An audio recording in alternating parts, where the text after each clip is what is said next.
क्या हो अगर हम ये जानें कि जो इतिहास की किताबें हम पढ़ते हैं वो शायद पूरी कहानी न बताती हों। सोचिए क्या होगा अगर वो ऐसे सबूतों पर बनी हो जो सदियों से एक दूसरे की नकल करते करते पूरी तरह बदल चुके हों। तो चलिए आज इसी पहेली को सुलझाते हैं और देखते हैं कि इतिहासकार हमारे अतीत के बिखरे और बदलते हुए टुकड़ों को आखिर जोड़ते कैसे हैं। जरा स्क्रीन पर इन दो नक्शों को देखिए। दोनों एक ही जगह के हैं, भारतीय उपमहाद्वीप।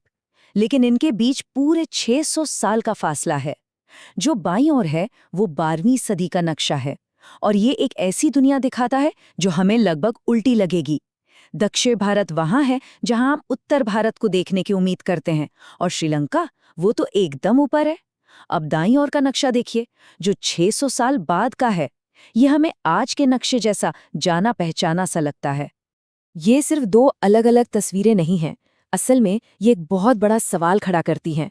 जब नक्शों जैसे इतने बुनियादी रिकॉर्ड्स में इतना ज्यादा बदलाव आ सकता है तो इतिहासकार एक सटीक कहानी कैसे बनाते होंगे। ये अंतर हमें उस समय की दुनिया के बारे में आखिर सिखाता क्या है। और देखिए, ये बात सिर्फ नक्शों या तस्वीरों तक ही सीमित नहीं है। समय के साथ साथ वो शब्द भी बदल जाते हैं जिनका हम इस्तेमाल करते हैं।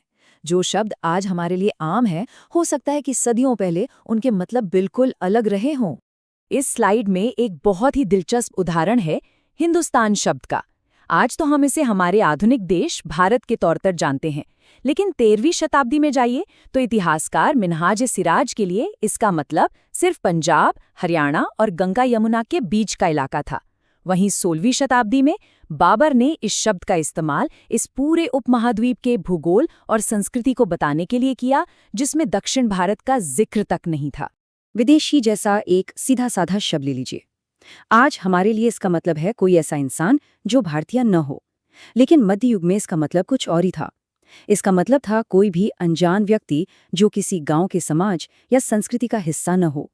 तो उस हिसाब से एक शहर में रहने वाले के लिए जंगल में रहने वाला भी विदेशी हो सकता था। यह सिर्फ एक भाषाई फर्क नहीं था, ये दुनिया को देखने का एक बिल्कुल अलग नजरिया था। तो अगर शब्द और नक्शे इतने भरोसेमंद नहीं हैं, तो फिर इतिहासकार जानकारी लाते कहाँ से हैं?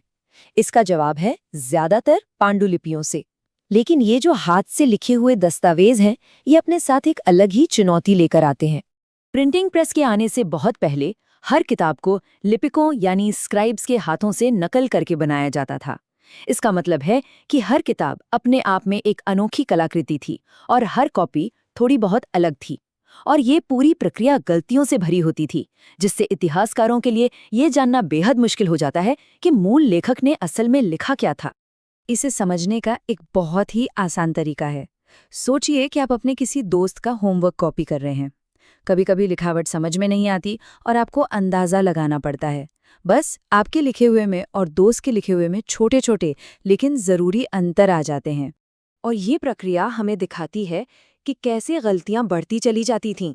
एक लिपिक एक छोटी सी गलती करता है, अगली सदी में कोई और उस गलत कॉपी की नकल करता है और शायद एक और गलती कर देता है। सदियों बाद एक ही किताब की कई कॉपियां एक दूसरे से इतनी अलग हो जाती थीं कि उनका मतलब ही बदल जाता था। इस चुनौती को और भी मुश्किल बनाती थी लिखने की अलग अलग शैलियाँ। नस्तलीक जैसी लिपि जो बाईं ओर है काफ़ी सुंदर और पढ़ने में आसान थी, लेकिन शिकश्ते जैसी घनी और जटिल लिपि जो दाईं ओर है उसे पढ़ना और उसकी सही सही नकल करना बेहद मुश्किल काम था। उस समय में कागज जैसे संसाधन भी बहुत कीमती थे। जरा सोचिए, 13वीं सदी में एक विद्वान को जब कागज की जरूरत पड़ी तो उसने एक पुरानी पांडुलिपि को धोकर साफ कर दिया और उसी पर दोबारा लिख दिया। इससे पता चलता है कि ज्ञान कितना नाजुक था और उसे बचाकर रखना कितना मुश्किल था। तो इतिहासकारों के लिए अतीत एक टूटे हुए आईने की तरह है। वो कभी भी पूरी तस्वीर नहीं देख सकते, सिर्फ बिखरे हुए धुंधले टुकड़े देख सकते हैं, क्योंकि लेखक की जो ओरिजिनल पांडुलिपि होती है वो तो लगभग हमेशा के लिए खो चुकी होती है। रिकॉर्ड में ये जो बदलाव आ रहे थे वो इसलिए थे क्योंकि 700 से 1750 ईस्वी के बीच की दुनिया खुद बहुत बड़े बदलावों से गुजर रही थी। ये कोई ठहरा हुआ दौर नहीं था, बल्कि लगातार बदलाव का जमाना था। और ये कोई मामूली बदलाव नहीं थे, ये एक तरह की क्रांति थी। इसी दौरान उपमहाद्वीप में सिंचाई के लिए रहट जैसी नई तकनीकें आईं। आलू, मक्का, मिर्च, चाय और कॉफी जैसे नए खाने पीने की चीजें आईं और साथ ही नए नए विचारों को लेकर आने वाले लोग भी आए। रहट जैसी एक साधारण सी लगने वाली टेक्नोलॉजी ने खेती में क्रांति ला दी। इससे ज्यादा खाना पैदा होने लगा, जिससे बड़ी आबादी का पेट भरना मुमकिन हुआ और समाज की पूरी बनावट ही बदल गई। ये आर्थिक और सामाजिक बदलाव का भी दौर था। लोग मौकों की तलाश में एक जगह से दूसरी जगह जा रहे थे। खेतीबाड़ी के लिए जंगलों को साफ किया गया और समाज काम और सामाजिक स्थिति के आधार पर अलग-अलग समूहों में बंट गया, जिन्हें हम जातियां या उपजातियां कहते हैं। तो इन सब बातों का मतलब क्या निकलता है? इसका मतलब ये है कि एक इतिहासकार का काम किसी जासूस की तरह होता है, जो इन जटिल और अक्सर एक दूसरे से बिल्कुल अलग सुरागों की बहुत सावधानी से जांच परख करता है, ताकि सच के ज्यादा से ज्यादा करीब पहुंच सके।